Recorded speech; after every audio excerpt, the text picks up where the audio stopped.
What is going on, guys? Welcome back to another video. Today we have a very exciting issue. Just came out. It is the very first issue of Uncanny X-Men, the brand new run, part of all the new titles after the fall of Krakoa. And I'll be honest, this is the one I was waiting for. This is the one I was most excited about. And to be honest, man, did it deliver. I'm so excited to talk about it. So let's just get into it. First thing we open up with is what I think is a flashback. It says before, and we see these government agents, at least they look like government agents, in the abandoned X-Men school, the Xavier school for gifted youngsters. You can see graffiti on the place. You can see that no one's around as they enter into the building. And we see this woman by the name of Dr. Ellis basically marching through, giving orders, and very consistently talking down about mutants. Just talking about them like they're the scum of the earth, like talking about how ridiculous the mansion is, how ridiculous and disgusting the idea of a school for these people is. She says something about how it seems the criminals live better than the real people. She orders them to burn the personal items of all the students that have been left behind. She starts telling them to strip all the art, all the personal items, just get them out of there. And she talks about how she wants every single one of these rooms, every single one of the student quarters to be transformed from rooms into cells. And then we quickly realize they're not coming in just to snoop around or destroy what the mutants left behind. They're there to change it. They want to make the school a prison for mutants, take a place that they used to love and cherish and turn it into something to house them against their will. And as this guy is giving her the rundown of the place and everything that they've done so far with it, you know, he's referring to her by name, Dr. Ellis, by title, and she actually demands that he starts calling her Warden before this agent receives a word on his headset saying, "Warden, the first prisoner is here." And then we see these soldiers wheeling through this prisoner, absolutely restrained, who must be super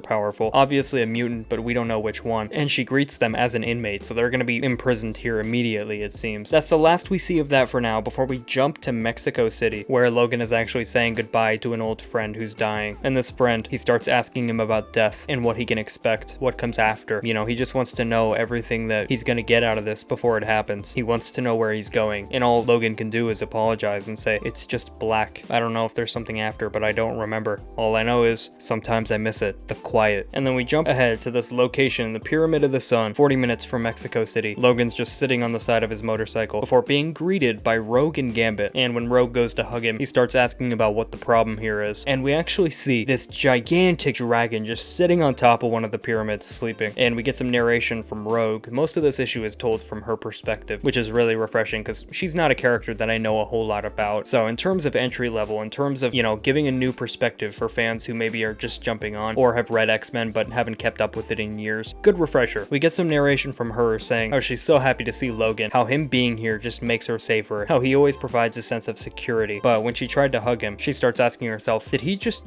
maybe it was just my imagination, but for a minute it felt like he was, and then she cuts herself off again and says, nah, it can't be. These three X-Men then slowly march up the steps towards a sleeping dragon. Literally no plan for how they're gonna take care of it before this thing launches awake and starts talking to them, saying, "You insignificant gnats, dare to awaken Sadurong, the god snake." I think that's how you pronounce his name, I don't know. He starts threatening them, saying he's gonna eat them. And then Rogue asks them if they have a plan after it's already happened. And Gambit just says, "Why are you asking us? You're the leader." She's like, "Who said I was the leader?" And they're like, who's gonna follow us? Who are we supposed to follow if you're not the leader? And then she just quickly embraces the role like, all right, I guess that's it. We get a little green glow from the chest of this dragon as he says, "Yes, I see who you are." He calls Gambit a thief, Logan a hunter, and Rogue a scared little girl. We then interestingly get a deer in headlights look from Rogue, as if his words are cutting her like a knife. And he starts honing in on her specifically and says, "Yeah, that's it, isn't it? The little girl who cared for nothing, for no one, just frightened and desperate for love, for touch. She wants to be wanted. A frightened little girl still hiding in the body of a woman. Pathetic." Before whipping her away, sending her crashing into a pyramid. And Gambit's like, what is he trying to do? Was he trying to mesmerize her? And Logan puts his mask on and says, "That's the bad news. There are actually two eyes of Agamotto. Doctor Strange has one, but this dragon has the other." The dragon then flies towards her after her crash. And then Rogue actually starts to fight back. She's like, "You were right. I'm lost, but frightened." And she swings up and just uppercuts him, sending him crashing into the pyramids. Wolverine then gets his snicked moment and then jumps in saying, "Well, guess I'm up," before cutting into the skin of the dragon and then getting shot away by the eye. Gambit then tells Rogue to hold him in place so that he can get a clear shot, and then she flies in the air, getting his attention, distracting him before lining up with Logan, charging this thing's face, and they both blow its eyes open, blinding it. Gambit then holds up his card saying, "Steady, steady," before the dragon shoots up into the air, shooting fire into the sky. And Gambit says, There you are. Shoots the cards out at it. It starts looking at Rogue again for revenge, but then Gambit gets his attention, holding up the Eye of Agamotto and the cards saying, "Yo, sheared this right off your proud little belly. If you spark so much as a match, I will blow it to pieces. Understand?" The dragon then hangs its head, says, "I don't like you. I don't like any of you. I was just trying to sleep." Gambit says, "You know what? I actually have an idea. We can work this out. Antarctica." The dragon then considers it and says, "It would be nice to be an ice dragon again." Gambit's like, "That's the spirit. You don't eat no one for, say, maybe a year, and I'll give you the eye back. Done?"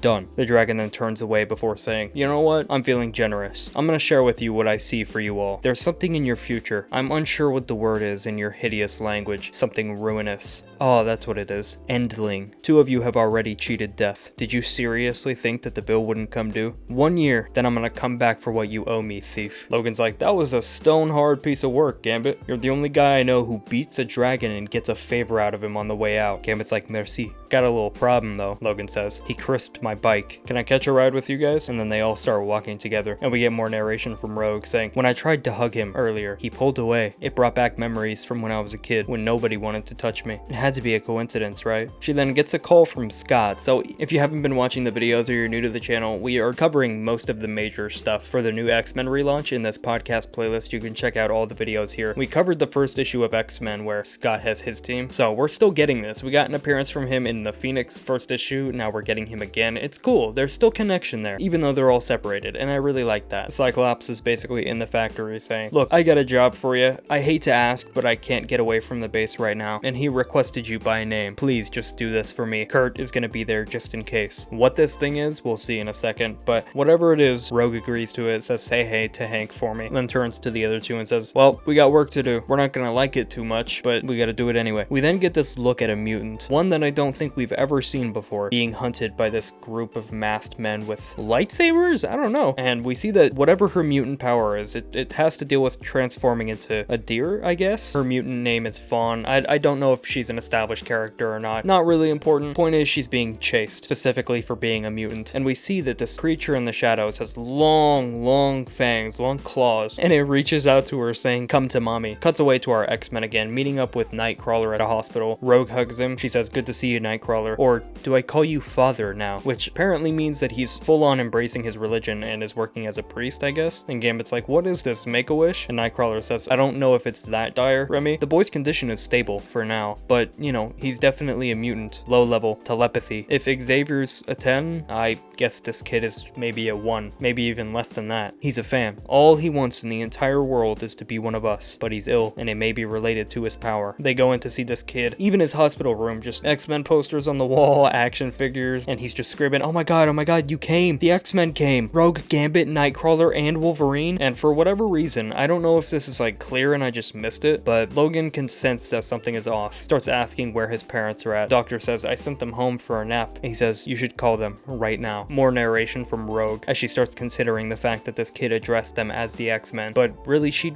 doesn't know if there is an X-Men anymore. She doesn't know if they're gonna be it. She doesn't know if she's gonna be part of it. She sits down on the bed with him, and this kid says, "Oh my god, you are so hot." And Nightcrawler holds up a little X-Men vest for him. It says, "Hey, I brought you something for when you're ready." And the kid starts cheering like, "Yes, yes, thank you." And then he holds out his hand to touch Rogue and says, "You're my very favorite." And Rogue narrates, "His hand, it's cold." And Logan just starts freaking out. "If you have an emergency button, you better press it now." And this kid's head shoots back, eyes rolling back in his head, as he starts giving some like weird speech about how they're coming for you. You have to help them. One of them is the Endling. Doctor's freaking out. "Get them out of here. I need a crash cart. Stat." Logan's pulling Rogue out of the room saying, "He's having a stroke. We need to leave. Let's go." They're sitting in the waiting room just hoping that this kid pulls through. And it seems as though Logan knows that he won't. Before the doctor comes out, hangs her head. No announcement, no more beeping of monitors, just silence. And they know what it means. Rogue crashes to the floor, collapsing into tears before the parents come, too late to see their boy before he dies. And instead of being devastated, instead of being mad at them or sad, they instead just thank the X-Men for making their boy smile one last time. The group splits off from Nightcrawler, with him saying that he's gonna help the parents, before Rogue says, "I just need somewhere quiet, somewhere grief can't find me." Before Gambit takes the group to this old farmhouse in Louisiana, where a man named Marcus greets him, welcoming them in and saying he's gonna cook for him. bring them some drinks just so they can relax. They sit around a campfire in the back. Marcus brings them a couple beers. Gambit's like, oh, my friends, you have no idea. This brew is only available in a tiny grocery chain in town here. They sell out every single time they make a batch, and you can't get it anywhere else. You're gonna love it. Only problem is Marcus forgot to bring us an opener. Logan pops a claw and says, you know what, I actually brought one. And as those two are celebrating the beer, Rogue is asking the important questions. Are we X-Men? Is there even gonna be an X-Men? I keep thinking about everything we had. Now it's just nothing. How do we carry on? What is the purpose? What's the goal now? She says we could head up north. Cyclops is building something up there, I think. Logan's like, yeah, no. Imagine a community run by Scott Summers. He's everywhere you look, every step you take. I ain't going back there. Whatever it is, it ain't the X-Men you mean. Which is really weird to me. I think there was kind of an editorial miscommunication there because we saw that Logan left their group. He's already been there. You know, he literally left. He came from there in the first X-Men issue. And his reasoning behind it wasn't because of anything with Scott. It wasn't anything with like his vision. It wasn't a personal thing against Cyclops. It was just that he wasn't interested in starting over. He wasn't interested in playing the Civilization game again. So literally being in the same spot as Rogue is what we saw. And now he's saying here like he doesn't want to go up there because it's being run by Scott, even though he was with them for an undetermined amount of time already. So whatever, just a weird thing that I noticed there. Rogue actually reveals that she tried to call Kitty Pryde, and it apparently did not go well. We get an extremely short flashback of Kitty saying, you aren't listening to me. I don't want to be an X-Man anymore. How do I make that any clearer? Do not call me again. So she's in a really bad headspace. Rogue walks away from the fire saying, no Scott, no Charles, no Kitty. How does it all end like this? Gambit comes up and hugs her and says, what if we just